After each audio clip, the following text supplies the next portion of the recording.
வணக்கம். நம்ம இன்றைக்கி பார்க்க போகிற லெசன் என்னன்னு சொன்னால், கிரேட் 5ல் உள்ள 2வது பாடமான காலை காட்சி. இந்த படத்தை பார்த்தா அவங்களுக்கு நல்லா விளங்கும். ஒரு கோயிலில் மணியோசை அடிக்கிற மாதிரியும், நிறைய மாடுகள் சென்று கொண்டிருக்கிற மாதிரியும், ஒரு கன்றுக்குட்டி ஓடி தன் தாயை பார்த்து ஓடி வருவதாகவும் அமைகிறது. அது மட்டுமல்லாமல் கடலிலிருந்து சில படகுகள் கரையை நோக்கி வருகின்றன. சிலர் தனது கணவன்மார்களை எதிர்பார்த்து காத்திருக்கின்றனர். உங்களால் நன்றாக காண முடியும் அதை. அது மட்டுமல்லாமல் சில தேனீக்கள் பூக்களில் தேநீர் குடிக்க ரீங்காரமிட்டு வந்து கொண்டிருக்கிறது. அது மட்டும் இல்லாமல் இங்கே ஒரு பறவை ஒன்று நின்று கொண்டிருக்கிறது. அது மட்டும் இல்லாமல் இங்கே மாணவர்கள் பாடசாலைக்கு சென்று கொண்டிருக்கிறார்கள். சில பேர் சைக்கிளிலும் சில பேர் நடையாலும் பாடசாலைக்கு செல்கின்றனர். அது சேவலும் கூவிக்கொண்டிருக்கிறது. இப்போது இந்த பந்தியை வாசித்து இந்த படத்தில் என்னவெல்லாம் இருக்கின்றன பார்ப்போம்.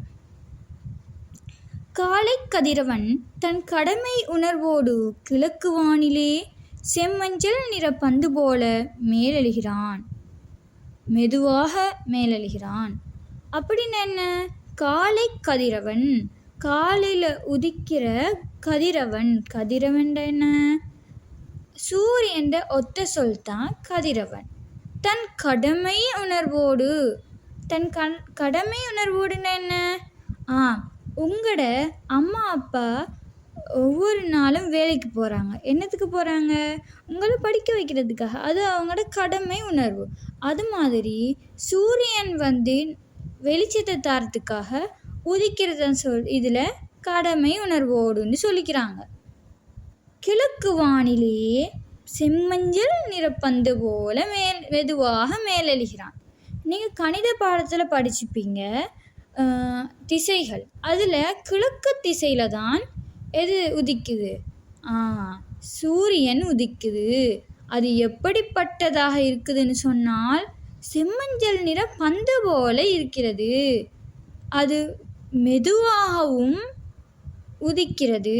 மெதுவாக மேலெழுகிறான்னு சொல்கிறத, உதிக்கிறத தான் மறைமுகமாக மேலெழுகிறான்னு சொல்கிறாங்க.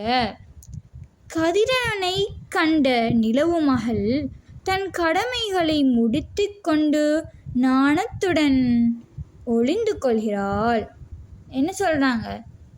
கதிரவனை சூரியனை கண்ட நிலவு மகள்டா. இங்கே நிலவுன்னு குறிப்பிடுறத சந்திரனை தான்.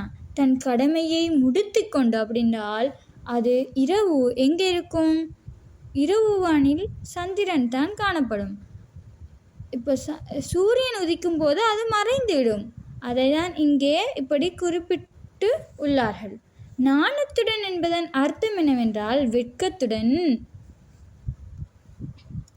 கடிகார பறவைகளான சேவல்களும் கரைந்து சத்தமிடும் காகங்களும் விடியலை அறிவித்து கதிரவனை வரவேற்கின்றன. இதில் என்ன சொல்கிறாங்க? கடிகார பறவைகளான, அதாவது நீங்கள் காலையில் எழும்புறதுக்கு சில ஒலிகள் கேட்கும். அது சேவல்களோட ஒலியாக கரைந்து சத்தமிடுற சேவல்களும் காகங்களும் தான் அதுக்கான காரணம். கடிகார பறவைகள் என்னென்ன இருக்குது? அதுதான் சேவல்களும் மற்றும் காகங்கள் விடியலை அறிவித்து கதிரவனை வரவேற்கின்றன. அப்படின்னா என்ன? கதிரவனை வெல்கம் பண்ணுறாங்களாம்.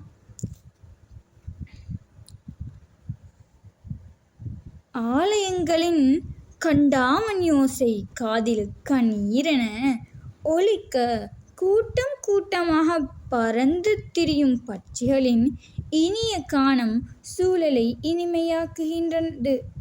அதாவது ஆலயங்கள் இருக்கிற கண்டாமணி ஓசை, அதாவது கோவில், ஆலயங்கள்ல என்ன, கோவில். கோவிலில் எப்பயும் என்ன சவுண்ட் கேட்கும்? மணி ஓசை ஒன்று கேட்கும். அந்த மணியைத்தான் கண்டாமணி என்று இங்கே குறிப்பிட்டிருக்கிறாங்க. அது கண்ணீர் என்று நம்மளோட காதில் ஒலிக்கானையோ அந்த பறவைகள், அதாவது பட்சிகள் இங்கே குறிப்பிடுறது என்னன்னு சொன்னால் பறவைகள். அது நம்மளோட சூழலை இனிமையாக்குகிறது.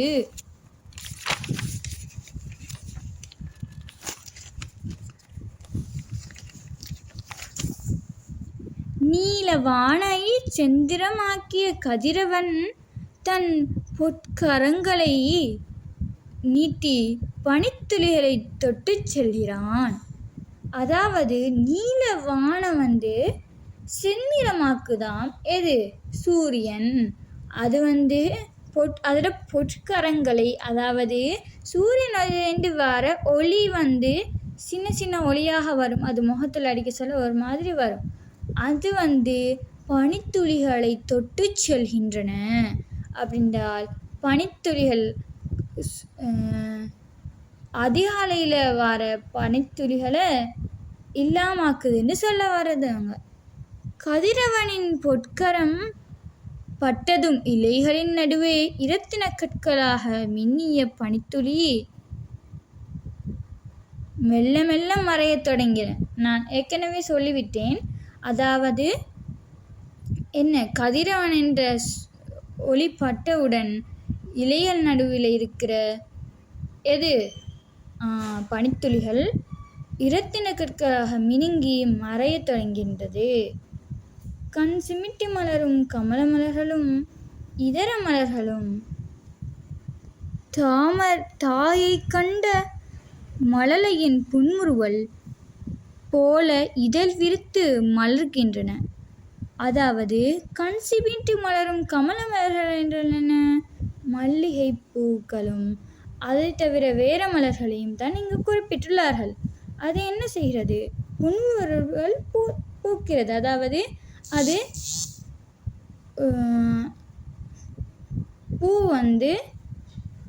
மொட்டிலிருந்து விரிய தொடங்குகிறது.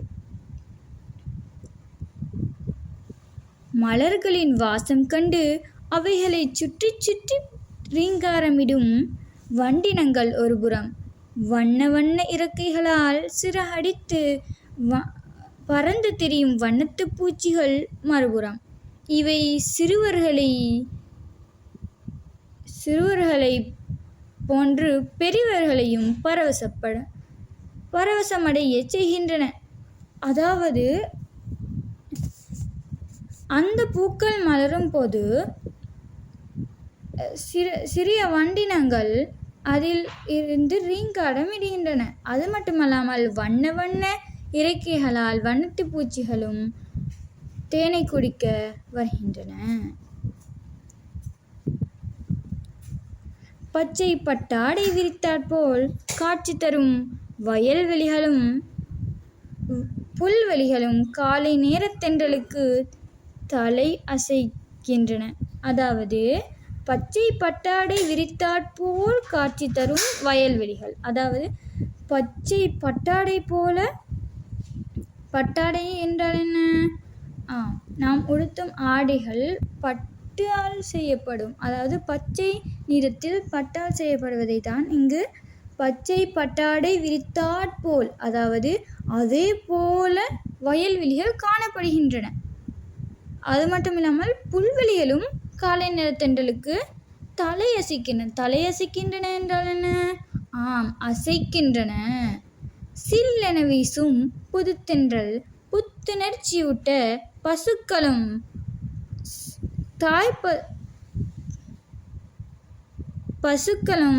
தாய் பசுவை முட்டி மோதி முந்திக்கொண்டு துள்ளி குதித்தோடும் பசுக்கன்றுகளும் புற்றரைகளை நோக்கி விரைந்து செல்கின்றன.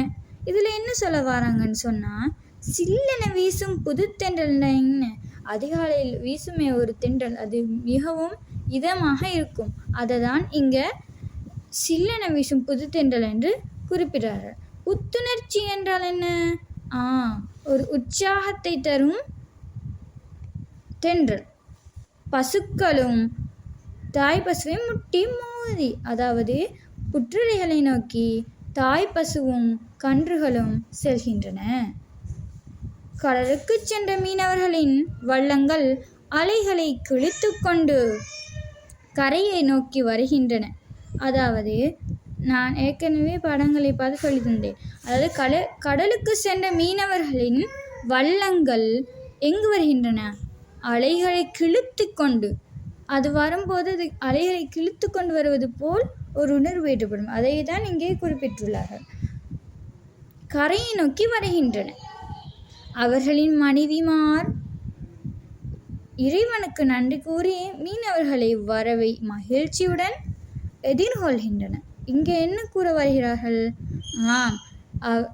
கடலுக்கு சென்ற மீனவர்களின் மனைவிமார் இருக்கிறார்களே, அவர்கள் இறைவனுக்கு நன்றி கூறுகிறார்கள். ஏன்? அவர்கள் திரும்பிவிட்டதை அடுத்து. விடியற்காலையை எதிர்பார்த்திருந்த விவசாயிகள் விறுவிறுவென கலப்பையோடு தம் வயல் நோக்கி விரைகின்றனர். அதாவது விடியற்காலையை எதிர்பார்த்திருந்த விவசாயிகள் என்ன செய்கிறார்கள் சொன்னால், அவர்களுடைய வயலை நோக்கி ஏரை எடுத்து வருகிறார்கள். அதாவது கலப்பையை எடுத்து வருகிறார்கள்.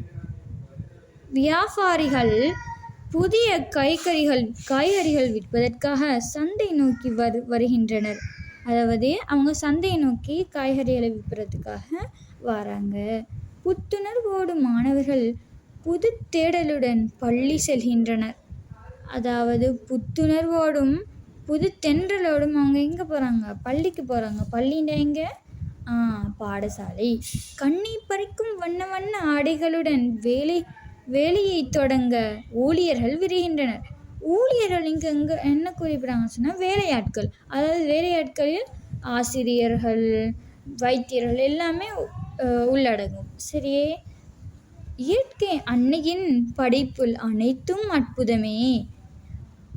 உலகிலுள்ள உயிரினங்களுக்கு உவகை அளிக்கும் காலை காட்சி மனதிற்கு இனிமையானது, மகிழ்ச்சிகரமானது. அதாவது இயற்கை அன்னையின் படைப்பில், அதாவது இறைவனின் படைப்பில் அனைத்தும் அற்புதமானது என்று சொல்ல வராங்க. உலகிலுள்ள உயிரினங்களுக்கு உவகை அளிக்கும் காலை காட்சி இனிமையானது, மகிழ்ச்சிகரமானது. நாம் காலை காட்சியை பார்க்கும்போது அது நம்மளுக்கு இனிமையாகவும் மகிழ்ச்சியாகவும் இருந்திருக்கும்.